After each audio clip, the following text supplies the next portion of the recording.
Hello. You may be wondering what I'm doing with this odd collection of stuff here. This little bug zapper and a sieve and some alligator clips and a couple of batteries. Well, this next video or two is going to be on building a poor man's version of static grass applicator. There's plans out there for one that involves using a component from an electronic gold mine. It's a 12 volt DC, 15,000 volt static negative ion generator. That's no longer available, so I thought I'd go build one using the 120 volt AC version. And then I was snooping around trains.com on their forums, and I stumbled across a post saying, hey, you can make one out of a bug zapper that works reasonably well. So I thought, sure, why not? You know, there was a link to what looked like some instructions for it, and that link was dead. So I'm kind of like, okay, well, why don't I go shoot a video of this and give this a try? So this'll, well, it'll either work or it'll be a major disaster. So that's what this video is going to be about. Anyway, this is a electronic fly swatter I got from Harbor Freight. They have them on sale now for $3. Normally go for like $8, which is still pretty reasonable. And happen to have a Harbor Freight in town. You can go order them online if you want. And this little sieve here I picked up at the grocery store for like $3. You can probably get them cheaper at the dollar store. A couple of heavy-duty batteries, some alligator clips, and I'll probably need to fetch some more wiring from the back there. A Phillips head screwdriver, and I'm sure this will somehow involve hammering and duct tape. So anyway, let me get started. The instructions for making this were fairly scant, but I think I have a ballpark idea of how this would work.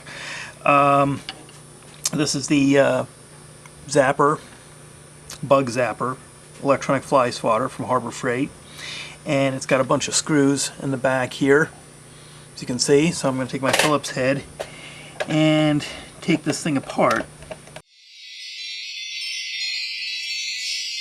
Keep a hold of your screws, don't lose them. Oh yeah, in order to use this little sieve, I'm going to have to, I don't know, maybe, yeah, I'm probably going to have to bust the handle off and get this metal part out. So that's the hammer part of it. Or maybe I could cut it off, but it's actually more fun pounding the snot out of this. So,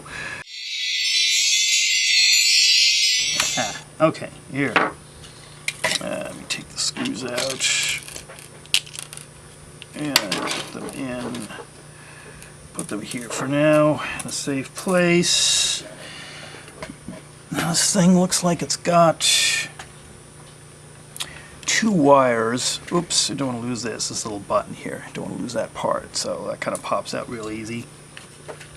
So I've got these two wires coming out of this, and the way I'm thinking that this works is that the positive, or I should say the live wire, goes to this embedded screen here, and the negative wire goes through here. This is kind of the safety here. So if you touch your fingers on it, you're not supposed to get a shock. But if you swat a fly with it, they hit this grid here and apparently go in a nice, glorious poof of smoke. I've heard it described as being very cool to see. So you may want to try swatting a few flies before you take this thing apart. But anyway, I need to figure out which one of these wires is going to what part. So I'm going to see if I can try to split this thing open.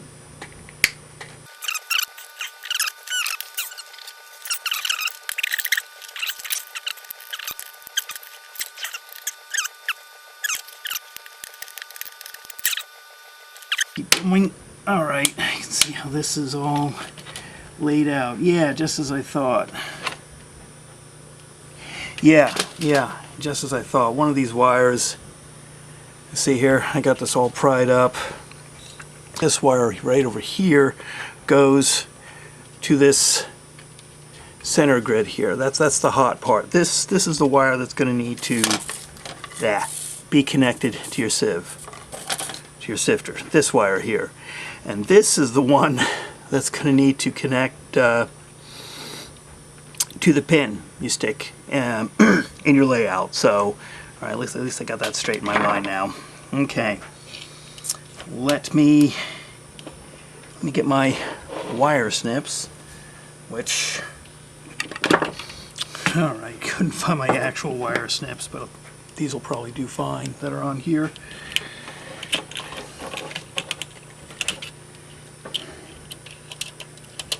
Just cut this. I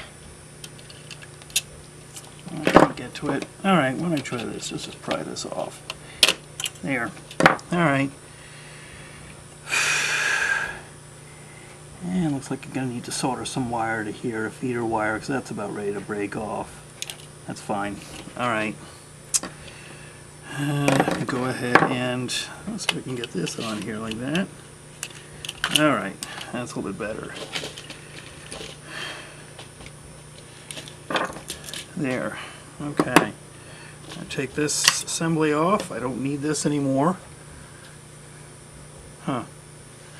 Alright. Not nuking any more flies anymore.